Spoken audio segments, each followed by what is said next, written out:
Geger cuitan akun Fufu Fafa yang memberikan komentar negatif terhadap Presiden terpilih Prabowo Subianto dan keluarganya. Partai Gerindra mengaku tak ambil pusing dan belum memutuskan akan mempolisikan pemilik akun. Diketahui akun Fufu Fafa viral lantaran banyak dikaitkan dengan Wapres terpilih Gibran Rakabuming Raka. Namun kabar tersebut dibantah oleh putra sulung Presiden Joko Widodo.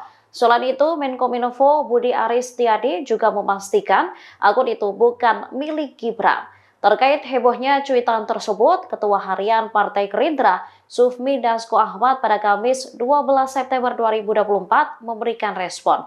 Dikatakannya saat ini partainya masih belum mau bersikap mempolisikan akun tersebut.